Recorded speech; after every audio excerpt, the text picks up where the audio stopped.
seen moromi rappeurs yi di leen wan ni carrément game bi maa fi nekk dafay ego trip mais yow gis nañu Amadeus doon na ko de gëj nañ ko dégg ci wàllu ego trip ca tey la wàllu gën a ay xàmme leen xar kanam gi xam nga ëllëg ci biir mooy taxaw seen kanam fils mais cette fois ci dañu gis benn Amadeus bi nga xamante ni beneen taxaw la taxawee quoi. waaw dama doon raak pour wane sama bopp ak sama waa génération pour feeñ quoi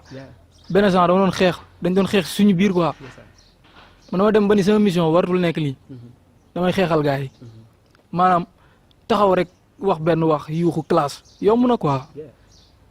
xam nga góor yàlla dëgg mooy ki nga xamante ni dafa fekk fu dara amul mu def fa mais du da ngay ñëw fekk li ñëpp di def nga def ko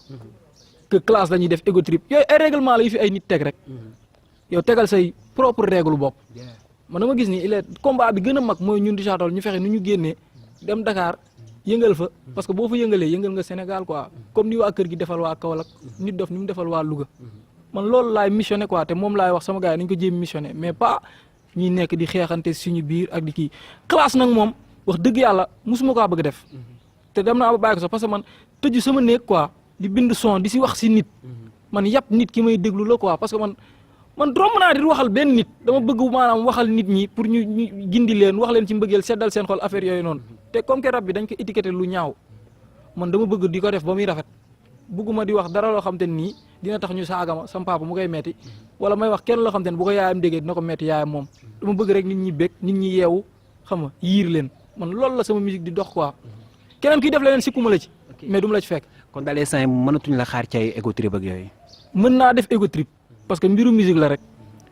du ma wax mukk ni fii laa yem wala fee tënkuma sama bopp ci fenn. mais supposons su fekkoon ma ne la nga may ma benn ego trip fi ñu toog nii. est-ce que mën nga ma jox benn à l'improviste nga jox ma benn rek bi nga xamante ni téléspectateurs yi daañu ko dund ak ñun nga ci émission Rap Show TV sur Waalo TV. bopp bu rëy karaw gu bëri bu karaw gi jaxasoo nga foog ni xel mee lëj différence bu ngande lool ba mel ni ngénteeg dëj sa papaay kool xamal ma ni sa mammaay jooy te man maa koy ndax kon ama café jaw jàpp MC yi rangal leen ni ay xaje nag woowe ma MC gay naa ko wala boog il s'appelle Amadeus wala boog ok les gars là donc ça se passe comme ça sur Waalo TV c'est une émission Rap Show TV nga ne ceeg man all the time DJ Belifa gars yi di leen bëggee saa su ne mais actuellement gars yi dañoo namat beneen clip war ko seetaan ban clip ngay joxaat auditeurs téléspectateurs yi. waaw bii baax nañ leen jox